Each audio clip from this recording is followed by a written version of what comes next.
Hola, ¿qué tal? Muy buenas tardes. Bienvenidos sean ustedes a este su canal, Entrevista Académica. Hoy contamos con la presencia de la maestra Gabriela Aguirre Cerón. La maestra Gabriela Aguirre Cerón es licenciada en Derecho, maestra en Derecho. Tiene conocimientos en igualdad de género, así como erradicación de violencia. Reglamento de elecciones, derecho electoral, representación proporcional, medios de impugnación, blindaje electoral, delitos electorales. Nuestro tema, muy interesante. Los derechos político-electorales de los ciudadanos. Maestra Gabriela Aguirre Cerón, bienvenida a este su canal de entrevista académica y la verdad nos sentimos muy honrados con la presencia y pues con la representación de un instituto electoral como es el IEM. Realmente este tema pues se acercan unas elecciones y pues en entrevista académica siempre tenemos interés por todo lo que sucede en México. Las elecciones son importantes, nada como las elecciones. ¿Quiénes participan? Bueno, pues hoy vamos a ver quiénes participan, por qué deben de participar, cuáles son sus derechos, de qué formas los deben de ejercer. Pero antes de entrar en este tema interesante, me gustaría, por favor, maestra Gabriela Aguirre Cerón, nos diera una pequeña semblanza de su trayectoria académica y profesional. Maestra, de nueva cuenta, bienvenida a este su canal de entrevista académica. Adelante.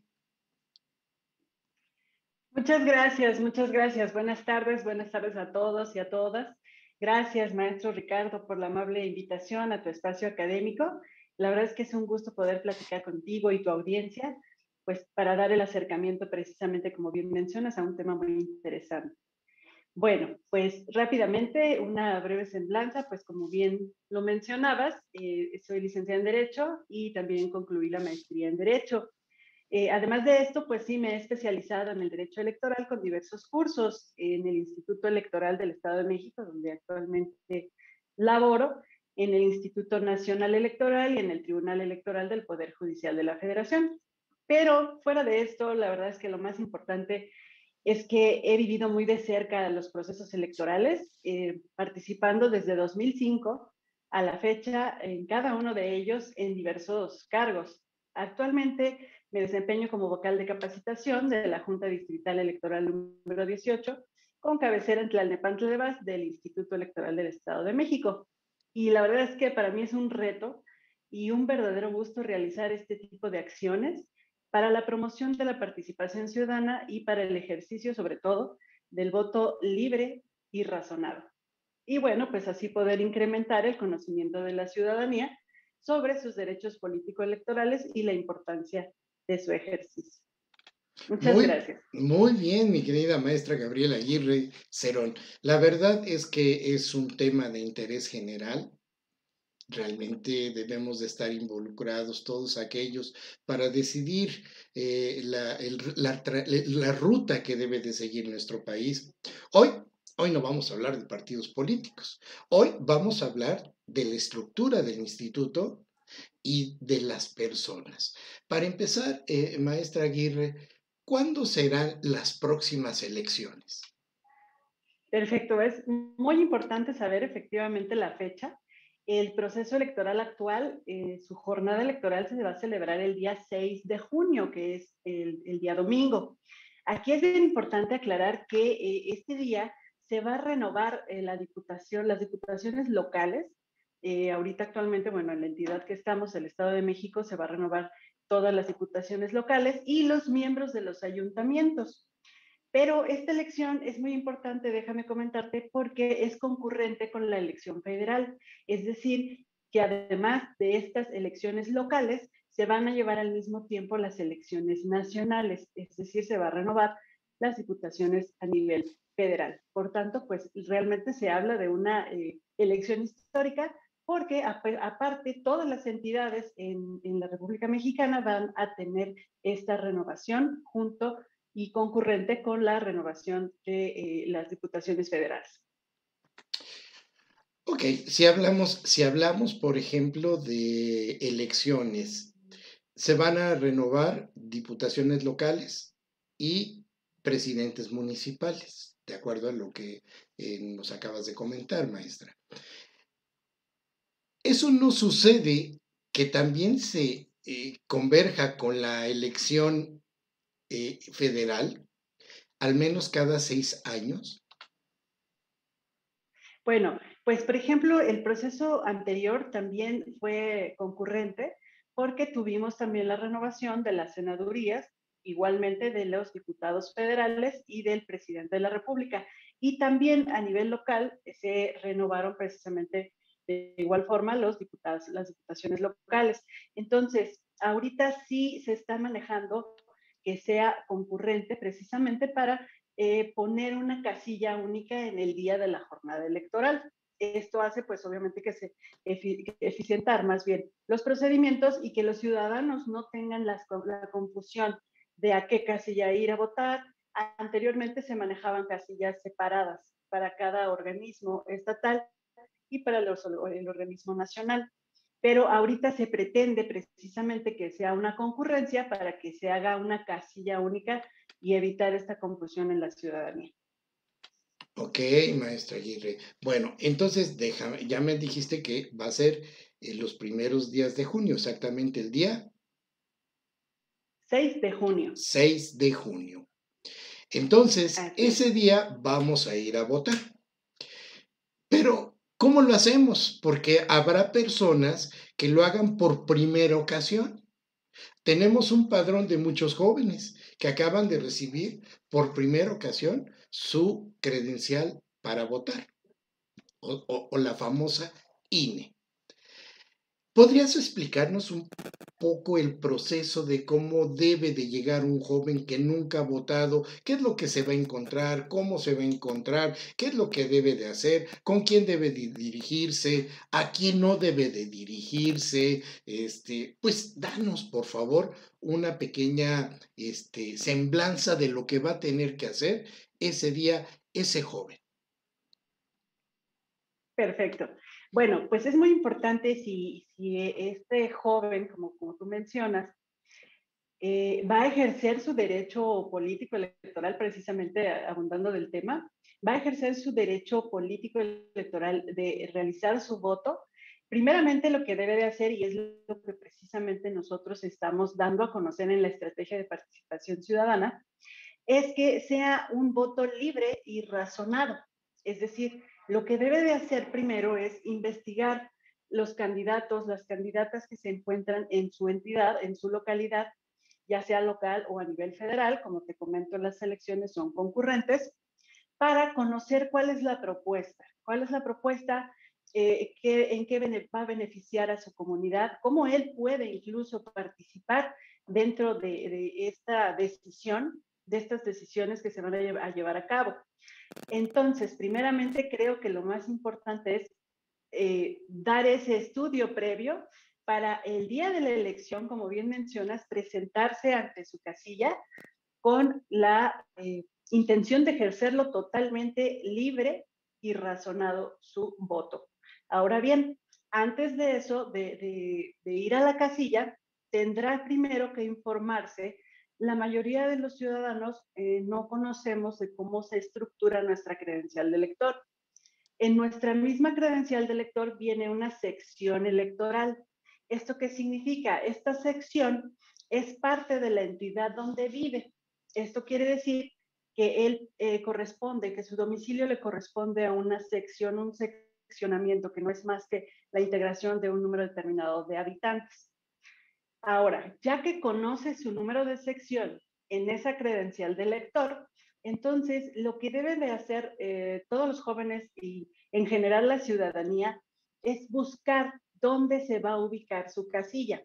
Esto es muy importante para evitar estar yendo de casilla en casilla para ver dónde va a ejercer su voto. El Instituto Nacional Electoral y el Instituto Electoral del Estado de México se encargan precisamente de la ubicación de las casillas. Esto hace que en conjunto se realice una publicación de esta ubicación de casillas y posteriormente, ya a fechas de mayo, se va a publicar el listado de ciudadanos que van a votar en dicha casilla, porque también tiene que ver qué tipo de casilla le toca o le corresponde a cada ciudadano. Las casillas también se dividen en básicas, contigua 1 y contigua 2, dependiendo de igual manera del número de ciudadanos, y van por letra del alfabeto de su apellido, es decir, de la letra A la letra, no sé, N, es un número determinado de casilla en donde debe asistir el ciudadano o el joven que pretende emitir su voto. Una vez que tenga esto, que es muy importante, se va a acercar el día de la jornada electoral. Las casillas van a abrir a partir de las 8 de la mañana. A partir de las 8 él puede ir ya a emitir su voto sin ningún problema a la casilla que le corresponde, que siempre, bueno, se procura ubicar en lugares donde la gente las ubique más rápido, más fácilmente posible. Entonces, cuando llega a la casilla, pues lo primero que va a enseñar es su credencial de elector, que se la muestra al presidente de la casilla. El presidente de la casilla pues va a constatar que efectivamente sea la persona que se está identificando con esta credencial de elector. Y posteriormente le van a revisar sus dedos pulgares para ver si no tiene alguna otra marca o que haya emitido su voto en alguna otra casilla por error o alguna otra situación. Una vez que se determina esto, el secretario de la casilla le va a otorgar al ciudadano su boleta, y en este caso van a ser sus boletas para que emita el voto, es decir, la boleta para las diputaciones locales, que es una, la boleta para los miembros de los ayuntamientos en la entidad local y una tercera boleta que va a ser para el ámbito nacional, que son para las diputaciones federales. Una vez que tiene estas 3 boletas, bueno, pues va a pasar a la mampara para que de manera libre, secreta, personal, haga la realización de su voto, ¿sale? Entonces, posteriormente a eso, pues va a regresar a la mesa directiva con los funcionarios de casilla y antes de eso tiene que ir a depositar sus votos a las urnas correspondientes, que van a estar marcadas dependiendo de la elección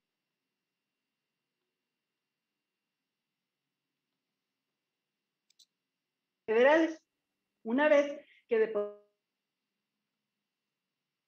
deposita, regresa nuevamente con los funcionarios de casilla para que le otorguen su credencial de elector y le marquen el dedo con la tinta indeleble.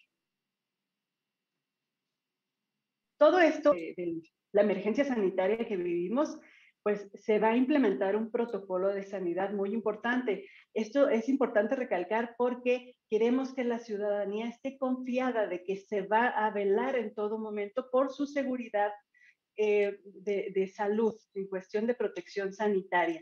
Todo va a tener un protocolo específico, no solamente para los ciudadanos que van a ir a emitir su voto, sino también para los mismos funcionarios de casilla, que de igual forma son ciudadanos que están ejerciendo este derecho también político electoral.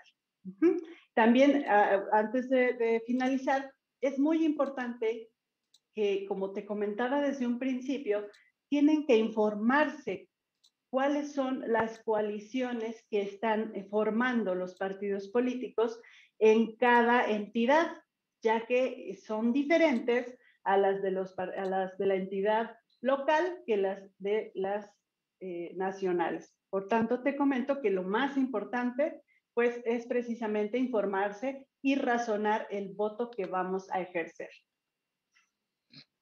Perfecto, perfecto, maestra Gabriela. Bueno, aquí lo más importante también es que la gente, las personas que vayan a votar, deben de entender que las personas que van a recibirlos y a llevar el proceso durante él se encuentre en la casilla. ¿Quiénes son estas personas, maestra? Efectivamente, son los funcionarios de casilla que te comentaba. Aquí es bien importante decirte o recalcarte que esta función de ser funcionario de casilla también es un derecho político electoral. La verdad es que cobra demasiada importancia que un ciudadano acepte ser funcionario de casilla, porque es la misma ciudadanía la que ejerce este derecho y quien participa directamente en la recepción, como te comentaba, y sobre todo el escrutinio y cómputo de la votación de los mismos ciudadanos. Esto quiere decir que en esos momentos la misma ciudadanía es la que va a velar por la autenticidad y la efectividad del sufragio de cada uno de los ciudadanos.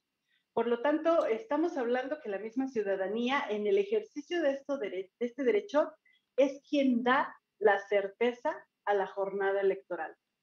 Además de las instituciones que estamos haciendo que este desarrollo del proceso electoral sea en total transparencia y certeza. Sobre todo, la ciudadanía es quien de verdad es la que le da la certeza a la jornada electoral.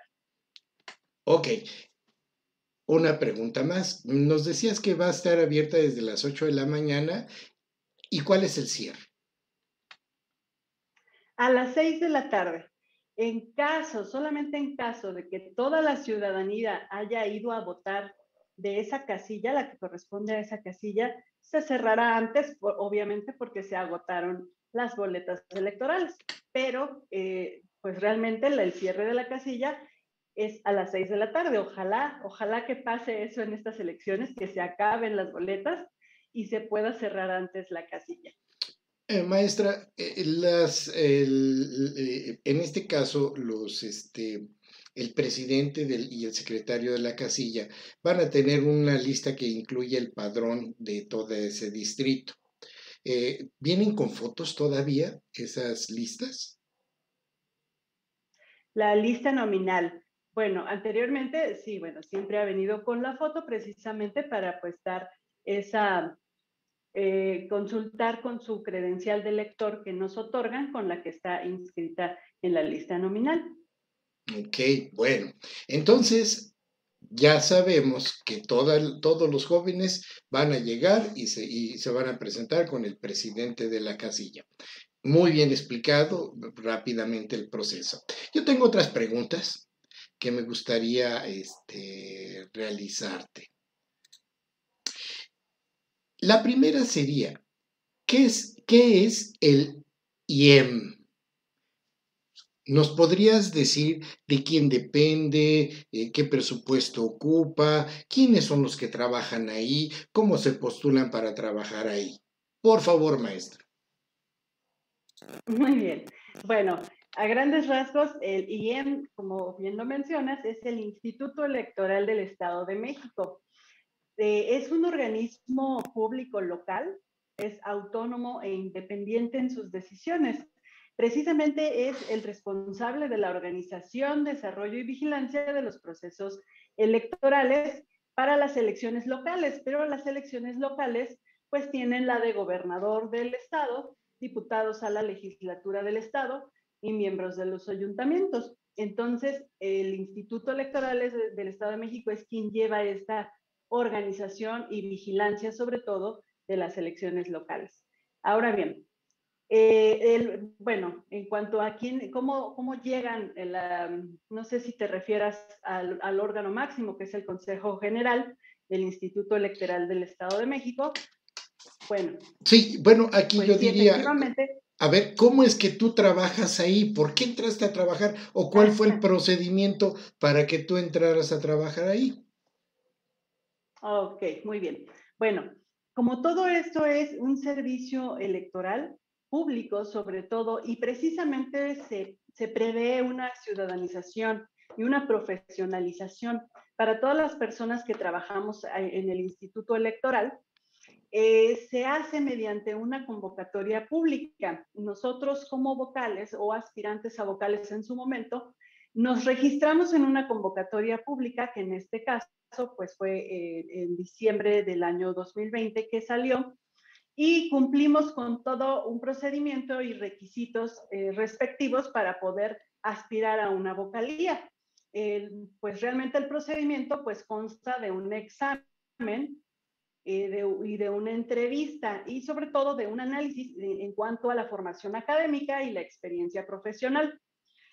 Pasamos muchos aspirantes a los filtros, a las entrevistas. Cuando llegamos al final, pues obviamente las calificaciones más altas son las que se quedan en los puestos de las vocalías.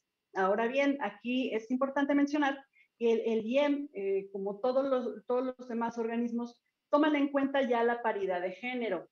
Esto es muy importante en cuestión de igualdad de género porque nos ponen, ya sea hombre, mujer, dependiendo del número de cargos, pero siempre tomando en cuenta esta paridad. Entonces, aquí se hace un procedimiento minucioso y sobre todo profesional y transparente porque todas las etapas fueron públicas para la elección de nosotros como vocales, que obviamente también somos ciudadanos que vamos a dar certeza en ese día de la jornada electoral. Todo esto es así, maestro, porque queremos precisamente dar esa legalidad sobre todo y esa confianza a la ciudadanía de que somos los mismos ciudadanos los que estamos velando y vigilando por este proceso electoral. Lamentablemente, pues hay un poco de desconfianza en las instituciones y eso lo podemos ver pues en estudios como la Encívica, que nos tienen desconfianza la ciudadanía a las instituciones. Esto pues atrae la poca participación precisamente y precisamente por eso pues se trata de que todo sea transparente y público desde el inicio del proceso electoral, desde cómo se eligen a las personas, desde que los preparativos para la elección, la jornada electoral, hasta los resultados y declaración de validez de los que hayan ganado en esta contienda. Gracias. Entonces debo de entender que los cargos no son, no son cargos a largo plazo, sino únicamente por la parte o la duración de una elección. ¿Es así? Así es, estamos nosotros de manera temporal porque también los órganos desconcentrados, que es donde yo estoy adscrita, la Junta Distrital, son órganos temporales que solamente se instalan cuando hay elecciones o cuando es el proceso electoral. Ok, perfecto. Bueno, vamos a seguir. Ya me quedó satisfecho quiénes son y cuáles son. Ahora, el fin. ¿Cuál es el fin del instituto, maestra? Muy, muy buena pregunta y la verdad es que el fin es algo muy importante, ¿no? Para todos, no solamente para los partidos políticos a lo mejor, sino para toda la ciudadanía y sobre todo para la vida democrática. Bueno, pues tiene varios fines el Instituto Electoral del Estado de México, entre ellos es siempre conducirse bajo los principios rectores, que son certeza, imparcialidad, independencia, legalidad, máxima publicidad y sobre todo objetividad, además de, como te comentaba, el desarrollo de la vida democrática. También tiene un fin muy importante que es el fortalecimiento del régimen de partidos políticos, porque como bien sabes, pues nos encontramos en una república representativa. Entonces necesitamos de representantes que en este caso pues pueden postular los partidos políticos, pero también los ciudadanos independientes. Pero el fin del instituto es garantizar efectivamente el régimen y que los ciudadanos al ejercicio de sus derechos políticos tengan, pues obviamente, la garantía de que su sufragio va a ser auténtico y efectivo. También, bueno, obviamente como esta actividad que estamos realizando, uno de sus fines es coadyuvar con la promoción y la difusión de la cultura política democrática. Claro. Ahora, bien nos habla la Constitución de que uno de los puntos importantes de la ciudadanía es ejercer el voto. En este caso estamos hablando de, pues sería prácticamente los derechos político-electorales de los ciudadanos. ¿Nos quieres decir cuál es el fundamento constitucional, maestra, sobre estos derechos políticos electorales de los ciudadanos y a qué tienen derecho y cuál es su obligación? Claro. Bueno, te comento rápidamente, los derechos político-electorales son atributos que son exclusivamente de la ciudadanía. Te quiero comentar esto porque voy a ese punto, si me lo permites. Bueno, una vez que un ciudadano tenga esta ciudadanía que viene contemplada en el artículo 34 de nuestra Constitución, los faculta a que tengan estos derechos político-electorales, los cuales van a asegurar su participación en la dirección de los asuntos públicos. Por tanto, podemos ver que se concibe esta atribución con un vínculo entre el gobernador y el Estado, lo que se denomina ciudadanía, que es la que te comento que viene en el artículo 34. Ahora bien, el artículo 35 de la misma Constitución efectivamente nos habla precisamente de estos derechos político-electorales que, como te comentaba hace un momento, pues entre ellos es ejercer el voto y otro importante que es el de ser votado. Ahora, entonces, este precepto lo tenemos en el artículo 35, pero te comentaba hace ratito que es exclusivamente atribución de los ciudadanos porque deben de cumplir un requisito que el mismo texto constitucional menciona, que es haber cumplido 18 años de edad y tener un modo honesto de vivir. Una vez que tengamos estos dos requisitos, tenemos entonces la ciudadanía y por tanto podemos ejercer estos derechos político-electorales, que de cierta manera son derechos fundamentales por estar incluidos en nuestra constitución política y que permiten a la ciudadanía, son reconocidos, protegidos y garantizados por el sistema jurídico electoral vigente mediante medios jurídicos de defensa que están al alcance de todos los gobernados. Entonces, los derechos políticos pues son la base, ¿no?, del ejercicio para un sistema democrático, que con la emisión de un voto es como se va a definir quién va a gobernar el país y quiénes van a integrar los órganos del poder legislativo, tanto local como federal. Es por esto que la protección de estos derechos pues es fundamental para el pleno desarrollo del sistema democrático. Por eso es importante conocer cuáles son, cuál es el vínculo o la atribución, el requisito que necesitamos para ejercerlos y en qué, como bien lo mencionas, en qué fundamento o en dónde se fundamenta este derecho político electoral, que pues ciertamente es nuestra constitución, nuestra ley fundamental.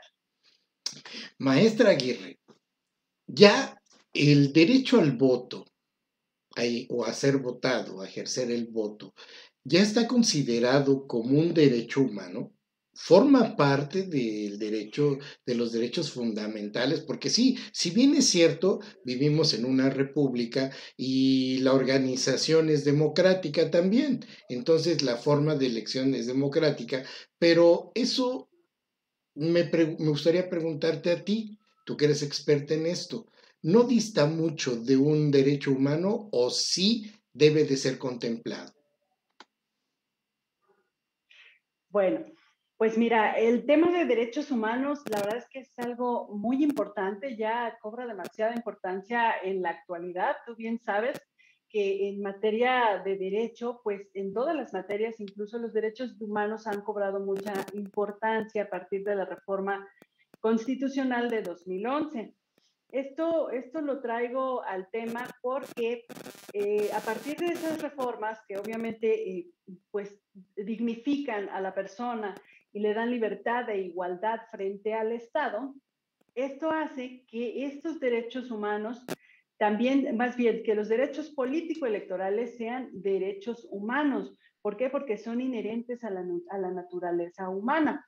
Ahora bien, déjame comentarte que los derechos humanos también vienen un poquito a colación, pues, del tema internacional, que es la Convención Americana de los Derechos Humanos, precisamente, que también contempla el derecho a votar y ser votado, entre otros derechos político-electorales.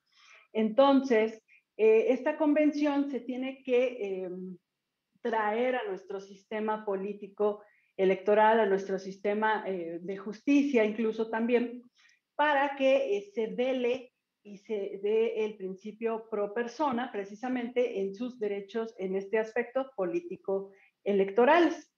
Por lo tanto, pues sí, efectivamente, los derechos político-electorales de votar y ser votado, entre otros, pues sí, son derechos humanos porque afirman la dignidad, la libertad e igualdad de las personas. Pero déjame comentarte, precisamente de este tema, la Corte Interamericana de Derechos Humanos precisamente otorga a los derechos políticos la naturaleza de derechos humanos y lo indica más o menos de esta forma. Menciona que los derechos políticos son derechos humanos de importancia fundamental, como habíamos comentado, y dentro del sistema interamericano se relacionan estrechamente con otros derechos consagrados en la Convención, como la libertad de expresión, la libertad de reunión y la libertad de asociación. Entonces, esto en conjunto hacen posible el juego democrático. ¿Qué quiere decir? Que obviamente aquí vemos el principio de interdependencia de los derechos humanos, porque no solamente va solo el derecho a votar, sino que va de la mano con otros derechos. Y precisamente la Corte Interamericana los relaciona y los cataloga como derechos humanos. Interesante, la verdad. Ahora déjame, acabas de tocar un tema que era de la participación, la igualdad, y yo le agregaría la inclusión. Entonces, ¿quiénes pueden ir a votar? ¿Y por qué deben de ir a votar? Es decir, estamos acostumbrados o estábamos acostumbrados de que siempre fuera el hombre la persona que ejecutara el voto. La mujer tiene muy poco de ejercer ese derecho. En México, ¿desde cuándo lo ejerce? Bueno, en 1953 se dio ya el ejercicio de que la mujer ejerciera su derecho a votar, afortunadamente, y como bien dices, pues sí, tenemos muy poco en ese aspecto de que la mujer pudiera salir a votar. Afortunadamente, bueno, ahorita ya precisamente con toda esta revolución de los derechos humanos, pues obviamente hay más inclusión y tienes razón, definitivamente aquí el voto es para todos, no solamente para los hombres o no solamente para las mujeres incluso, ¿no? Es para todos siempre y cuando cumplan, como bien te comentaba, con el atributo de la ciudadanía. Pero esto no implica que deje de ir, no sé, a lo mejor alguna persona con discapacidad o alguna otra persona con alguna otra situación. El voto es para todos y déjame comentarte que en ese aspecto, pues precisamente el Instituto Electoral del Estado de México, en conjunto con el Instituto Nacional Electoral, toma en cuenta esto con medidas de inclusión. Efectivamente, debemos de ser inclusivos. Y esto lo toma con diferentes protocolos muy importantes que se llevan a cabo el día de la jornada electoral y que obviamente se les proporciona a los funcionarios de casilla porque ellos son quienes reciben ese voto. Estos protocolos, entre algunos que te quiero mencionar, son muy importantes como el protocolo de discapacidad y el protocolo trans, que esto habla obviamente de la identidad de género y la orientación sexual.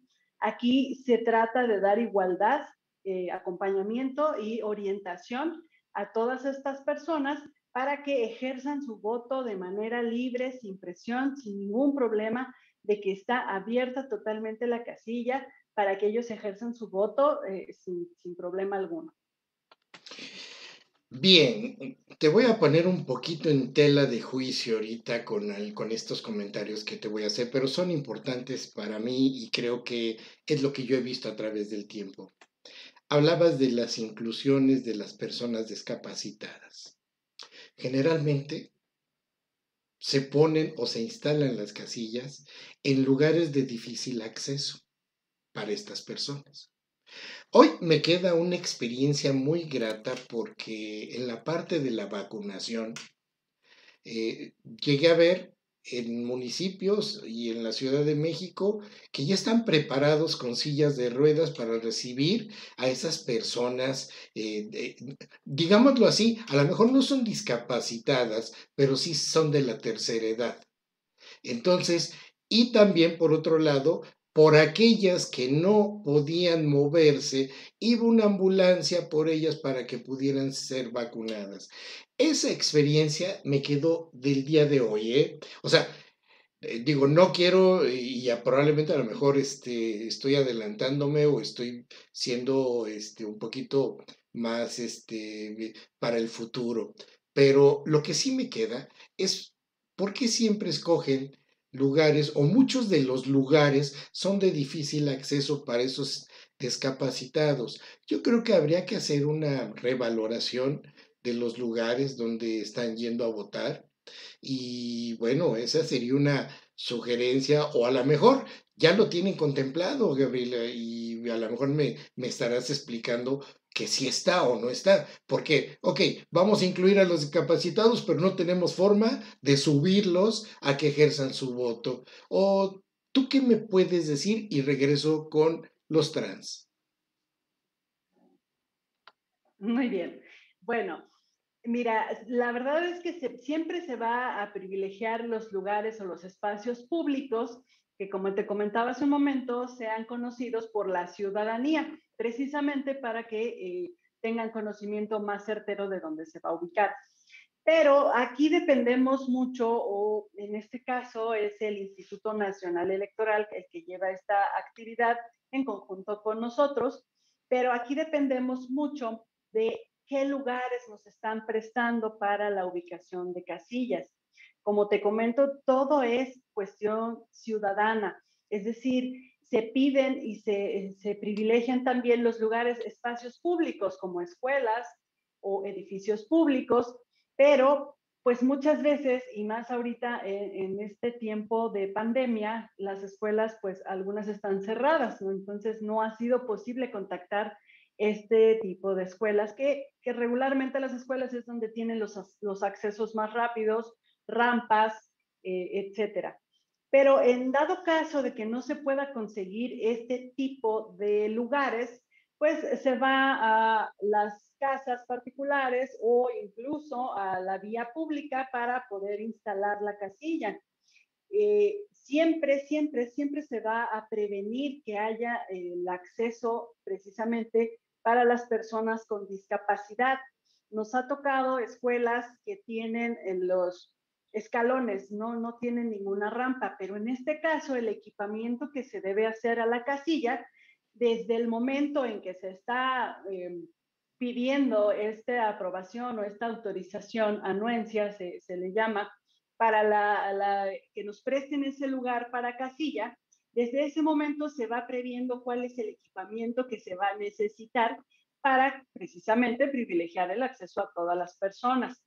Entonces, después de que se hace esta búsqueda de casillas, incluso hay unos recorridos de examinación de ubicación de casillas en donde van todos los consejeros del Instituto Nacional Electoral y del Instituto Electoral del Estado de México o los vocales, acompañados de representantes de partidos políticos, vigilando y viendo sobre todo cuál va a ser la ubicación de estas casillas. Afortunadamente ha sido muy buena estos recorridos de ubicación porque se han precisamente dado opiniones, pues obviamente para privilegiar el acceso de todas las personas. Entonces, una vez que se va a aprobar la ubicación de casillas, ya se cuenta con todo ese estudio, con todo el equipamiento que va a necesitar la casilla para que el día de la elección no haya ningún problema de acceso a la misma. Muy bien, maestra Gabriela. Bueno, viene la siguiente pregunta y ahorita me quedé con otra que dijiste. De una vez te voy a hacer las dos. Decías sobre los trans. Está bien. Las personas trans ya deben de llevar su credencial de elector con su nueva identidad, porque si llegaran con la anterior identidad, ¿se les puede tomar el voto o no se les puede tomar? Es una duda que yo tengo. Sí, a ver, si entendí más bien la pregunta. Si llegan con su anterior identidad, pero en su foto salen en diferente forma. Mira, déjame, vuelvo a retomar. Una persona trans es aquella persona que ya tiene una nueva identidad, probablemente hasta el nombre. Debo de entender que si ella ya realizó su actualización de acta de nacimiento y su apariencia es diferente a la anterior que tenía, pero que esa es la con la que se presenta a votar, ¿puede ejercer su voto o no podría ejercer su voto? Sí, sí, claro, sí, sí puede ejercer su voto precisamente por el protocolo que te comentaba, que es el protocolo trans, y es precisamente la medida de inclusión que se da precisamente a este tipo de identidad de género y de orientación sexual. Sí, efectivamente puede emitir el voto sin ningún problema con esta credencial de elector que ya se le otorgó precisamente porque ya tuvo un procedimiento con su acta de nacimiento, como bien mencionas, y que ya se le otorgó, se le expidió esta credencial de elector con esta nueva identidad, por lo tanto no tendría ningún problema por presentar su voto, aunque tuviera esta pues apariencia, ¿no? Ok, y la siguiente. Partidos políticos. ¿Los partidos políticos también van a estar en las casillas? ¿Pueden tener representación? ¿Pueden pedirle la credencial de elector a la entrada a los votantes? ¿O cuál es el protocolo que deben de seguir por el caso de que no hayan ido a votar o sean nuevos en una votación? ¿Cómo, de qué forma participan o no deben de participar los partidos políticos, maestra?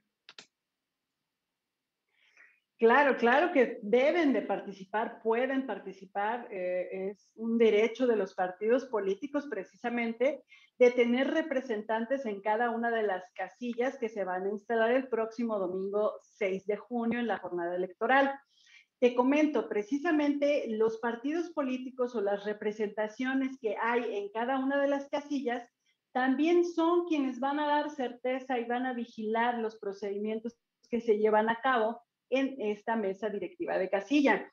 Hay precisamente pues representantes por cada uno de los partidos políticos que no se les debe negar el acceso en absoluto, pero tampoco estos representantes de partido político que ahorita me comentas no pueden pedir su credencial de elector de ningún ciudadano. ¿Por qué? Porque esto pues incluso constituye un delito electoral y sobre todo los representantes están en las casillas para observar y vigilar que todos los procedimientos se lleven a cabo con absoluta transparencia, pero no pueden restringir y no pueden obstaculizar las funciones de los representantes, de los funcionarios de casilla, en este caso, o de algún servidor electoral, porque ellos únicamente vigilan, observan.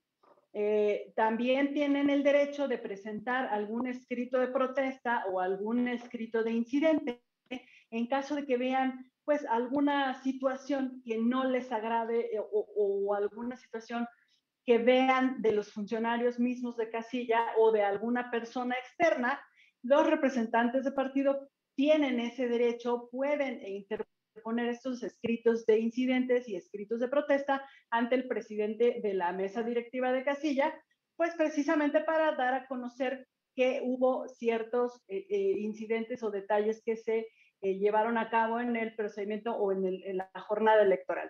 Ahora bien, los representantes de partidos sí, por supuesto, deben de estar presentes en cada una de las casillas para que vigilen, como te comento, todas las actividades y esto pues es un conjunto, ¿no? Va a dar total certeza tanto de la ciudadanía que participa como funcionarios de mesa de directiva de casilla, como la ciudadanía que es representante de partido y como la ciudadanía que ejerce su derecho a votar. Entonces, esto hace un círculo. Estamos vigilados, todos están viendo y observando que sea con total transparencia este proceso electoral, esta jornada electoral. Es algo muy importante, es algo muy bonito porque no solamente reciben los votos y se cuentan etcétera, sino que hay todo un trasfondo y toda una vigilancia por parte de muchas instituciones, organismos y ciudadanía en general que van a vigilar y a velar todos los procedimientos. Aparte de que también hay observadores electorales, que de igual manera es un derecho político electoral, el poder ejercer este derecho que es de observador electoral. Ok, ahora bien, háblanos, por ejemplo, un poco nada más, porque este tiempo se va rapidísimo. Háblanos, ¿cuáles son los medios de defensa o de impugnación de la votación en una casilla? ¿Cuáles podrían ser ese tipo de defensas o impugnaciones? Bueno, en medios de defensa de los derechos político-electorales, en dado caso de que, no sé, por decir, le negaron el voto a una persona, aun cuando aparecía en la lista nominal, por decir un ejemplo, estos medios de defensa, pues la verdad es que son muy interesantes porque son el juicio para la protección de los derechos político-electorales. Este medio de defensa surge precisamente como una necesidad de evitar este tipo de violaciones de los derechos políticos y por tanto se crea este procedimiento. Ahora bien, el órgano especializado para ver este tema pues es el Poder Judicial de la Federación y así como el Tribunal Electoral Local. Pero este medio lo pueden promover las personas sin ningún problema. Existen dos tipos de juicios para la protección de los derechos político-electorales, que es el juicio, como te comento, de la protección de los derechos político-electorales del ciudadano, que es de manera federal, y el juicio para la protección de los derechos políticos del ciudadano local, que esto nos habla que obviamente es de las entidades y quien va a tener la atribución es el Tribunal Electoral del Estado de México. Bueno, se comenta aquí que es el Tribunal Electoral del Poder Judicial de la Federación el que va a velar por el juicio para la protección de manera federal y el Tribunal Electoral del Estado de México para la protección del ciudadano local. Entonces, todos los ciudadanos pueden tener este medio de protección y este acercamiento a las autoridades jurisdiccionales, pero también a las autoridades administrativas, que en este caso, de igual manera, están en el ámbito federal como el Instituto Nacional Electoral y en el ámbito local como el Instituto Electoral del Estado de México. Entonces, todos los ciudadanos tienen precisamente esta prerrogativa de acceder a este medio de defensa muy importante, el cual pues obviamente es para solicitar la protección de estos derechos cuando se consideren que fueron violados. Perfecto, maestra Aguirre. Pues llevamos ya casi la hora platicando. Y por último, yo nada más quiero hacerte una solicitud. Generalmente nosotros no estamos acostumbrados a los debates. Ya se iniciaron los debates presidenciales, organizados por el Instituto Nacional Electoral. A mí me gustaría, a manera de sugerencia, y yo estoy puesto, que en cuanto se pueda, invitar a, a los diputados locales de tu distrito para que pudieran tener un debate, obviamente regulado por ustedes y en este caso, pues que yo pudiera ser el moderador, porque nunca hablamos de los diputados locales, la verdad es que a veces ni los conocemos, no sabemos si hablan bien, si están bien preparados, si no están bien preparados, si conocen la problemática distrital, si nos van a ayudar o no nos van a ayudar. Yo creo que la ciudadanía, hoy con los medios, con el acercamiento de los medios, pudiéramos tener una actividad mayor por parte de ellos y sobre todo escucharlos, verlos, analizarlos, porque pues en una boleta uno vota por un logo y realmente a veces ni siquiera los conocen más que por los panfletos que pegan en todos los carros y en todas las puertas. Entonces yo quiero hacerte una invitación a manera de que se consulte, de manera de que si ellos están interesados, abrir este canal para que pues tengamos un debate cuando sea el momento oportuno y legal para poder escuchar a los diputados locales de ese distrito. Pues te dejo esta invitación, maestra Gabriela Aguirre Cerón, para que la hagas extensiva a los partidos que vayan a postular diputados y empecemos a escucharlos, ¿no? Y no nada más a ellos, podríamos escuchar también a síndicos, presidentes municipales, y ver cuál es su plataforma. Pero yo hoy realmente quedo muy satisfecho con la explicación profesional que nos acabas de dar de lo que es el IEM y sobre todo que vamos a estar preparados para las próximas elecciones y creo que fue bastante amplia tu explicación para quienes no han votado y para quienes ya han votado. Maestra Gabriela Aguirre Cerón, ¿algún comentario final, por favor, de cierre? Claro, gracias.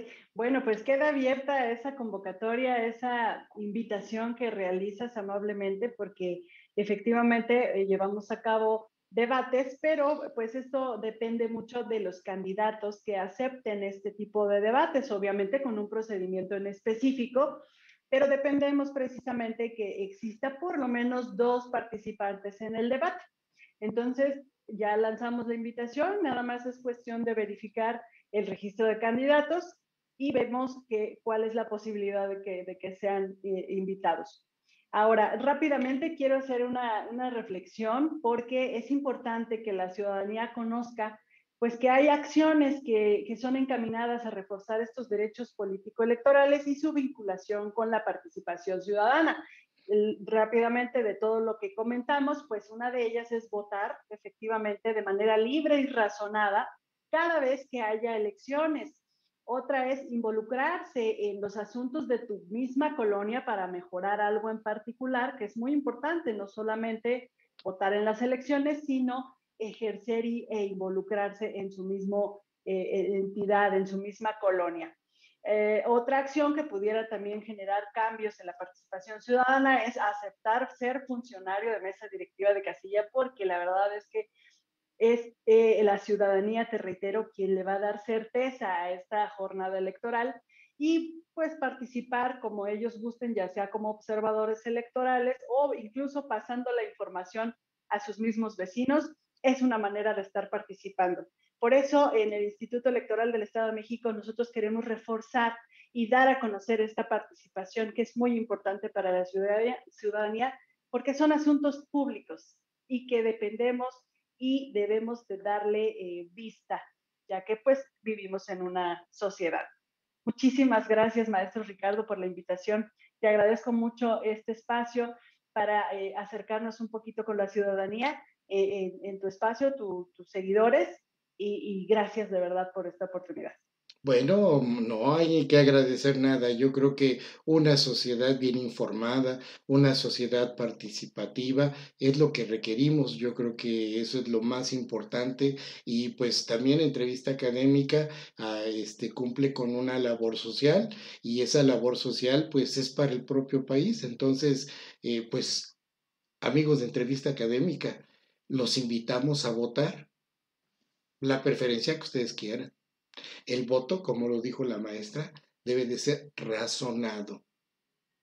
Conozcan a sus candidatos, sería la invitación que yo haría. Conozcan a sus candidatos, vamos a exhibirlos en medios para que ellos expongan sus ideas y ustedes escojan de una forma libre y razonada, como dijo la maestra. Maestra Gabriela Aguirre Cerón, ha sido un placer realmente su presencia en este programa, sobre todo para traernos un mensaje tan importante para el próximo 6 de junio. Yo realmente lo valoro mucho y pues estoy esperando las elecciones para ir a votar. Maestra, nuevamente, muchas gracias por todo y a ustedes amigos de Entrevista Académica. Les agradecemos mucho sus visualizaciones y los invitamos a suscribirse a nuestro canal. Los invitamos aquí para nuestra próxima entrevista académica. Por hoy, muchas gracias y muy buenas noches.